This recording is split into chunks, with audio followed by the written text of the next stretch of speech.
It's another edition of Time About the Movies, and today we're taking a look at the films of July 30th, 1999. Only two movies to look at today, so let's go ahead and jump on into it. We'll start off with the biggest new release of the weekend.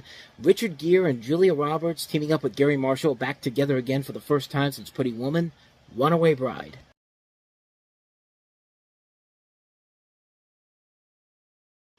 I mean, the trailer pretty much tells you what the story is. Julia Roberts is a woman who has left a string of fiancés at the altar, and Richard Gere is a man who's a news reporter who's brought in to write a story about her.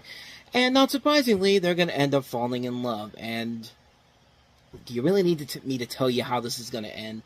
Like, this should work solely because of how well the chemistry between Julia Roberts and Richard Gere worked in Pretty Woman, as well as the fact that you have the same director here, but I don't think anybody could have imagined how horribly written this movie was, because my God, this movie is unbelievably bad. It's unbelievable how bad this is. Not just from the story perspective. It's a very cliched little story, but just how there is so little chemistry between Richard Gere and Julia Roberts in this movie. And almost 10 years ago, they had Pretty Woman, and they were great in that film. So what the hell happened? It's amazing how bad this movie ended up becoming. And I don't know, I think I was really shocked at how much I did not like this movie. It was a film that really felt like it was trying too hard to be a new Pretty Woman, but at the same time, Pretty Woman had more to it. There was more of an edge to it, and it actually served more of a purpose to this film. But this, I think the biggest fault of this was probably mostly in the script, because these two writers, Sarah Period and Josanne McGibbon, they've been working in entertainment business for almost 40 years. They've done stuff like The Favor, Three Men and a Little Lady. They wrote the Descendants franchise, which really, that's probably everything you need to know about probably why this didn't work, because these writers are not that great, because they did not make a lot of good movies out of this as during their time. And I'm stunned at how bad this movie was. I really am stunned.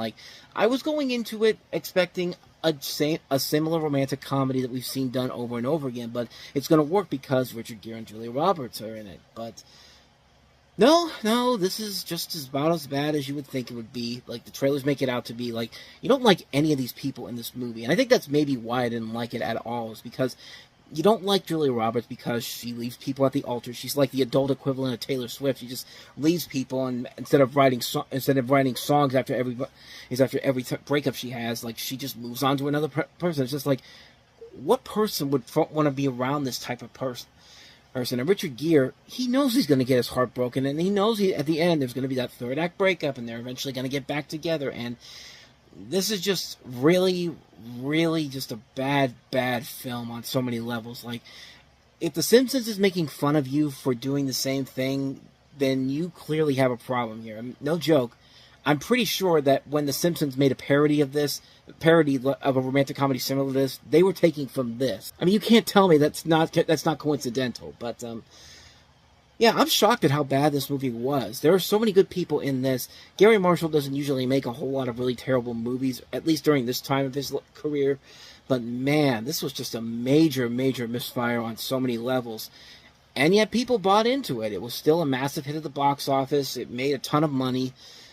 So Paramount was laughing to the bank. So was Touchstone Pictures, basically Disney. But yeah, this was not a good movie. This is one of those movies that's unbelievably bad. It's a film that you expect it not to be great, but you don't expect it to be as horrible as this movie is. This is an abysmal comedy on so many levels. And it's a shame because of the talent on board here. You expect so much more, and this is what the outcome is. Just not good. Not good at all. But so that's Runaway Bride. Now let's get to a bad movie that knows it's bad, and because of that, it's so bad it's good. I'm, of course, talking about Deep Blue Sea.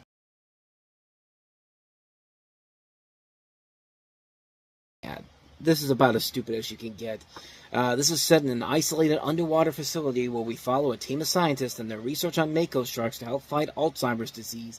The situation plunges into chaos when multiple genetically engineered sharks go on a rampage and flood the facility. So we're going to use sharks to fight Alzheimer's. If you don't think that's stupid by the time you come into this movie, then you clearly need to check your brain at the door. This is one of those movies that knows it's stupid. It's very stupid. But I love every single minute of it. It's a great, fun, guilty pleasure B movie that at times is very unique in its own way. It's clearly a Jaws knockoff, but it takes advantage on some abilities that it's able to do here. Some of the action, some of the pacing, scenes that you don't see coming a mile away. I mean, do I even need to say Samuel L. Jackson getting completely eaten by the shark? I mean, I don't even need to show you the clip. I mean, you can pretty much figure out what that clip is, and it's about as over-the-top fun as you can get with that type of a film. I mean, this is a movie that knows how stupid it is. It knows how ridiculous it is. This was the Meg before the Meg came out, and it's a blast, man. I love this movie so much. Saffron Burrows, Thomas Jane, Samuel L. Jackson, Michael Rappaport, LL Cool J, Ada Turturro from The Sopranos. Just a great, fun movie all around. A great, fun, guilty pleasure film. It knows what it is. It knows how stupid it is. It's directed by Rennie Harlan, for God's sakes. He made Die Hard 2 and Cliffhanger, movies that are not the smartest movies at all, but they're fun to watch because of the effort they put into it. I mean, this is a good, fun movie, man. This is just a fun film all around. I have a blast with it every time I see it. I have a good time watching it. I don't think I need to say too much more about it. It's great fun all around. If you haven't seen Deep Blue Sea, God, go check it out. If you love stuff like the Meg and Jaws, like just a good, fun, guilty pleasure shark movie, watch movies like this. Avoid crap like Sharknado, because Sharknado, that's not fun. That's just somebody trying to make guilty pleasure without knowing what a guilty pleasure is, and those movies still do not hold up after all these years. I'm sorry. They just do not. But Deep Blue Sea, this holds up very well. See this one if you haven't seen it already, and you will have a great time with it. So, yeah. So that's Deep Blue Sea for you. So with that said, we wrap up another edition of Time About the Movies, and we have some big notable movies coming up next time. 5 of them in particular, including the film that launched M. Night Shyamalan into the superstardom, The Sixth Sense, with Bruce Willis and Haley Joel Osment, Pierce Brosnan and Rene Russo in the remake of The Thomas Crown Affair, Ben Stiller and Kel Mitchell, among many other talented people in Mystery Men.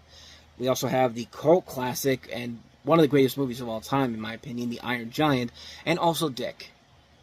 Just Dick. So, those are 5 movies we'll look at next time. But until then, thank you very much for watching, and if you want to see more videos like this, please hit the playlist on the next page, check out the previous episode, and also don't forget to hit the like and subscribe button if you want to see more videos like this on this channel. So with that said, I'm off. I will see you guys next time, and until then, as always, take care.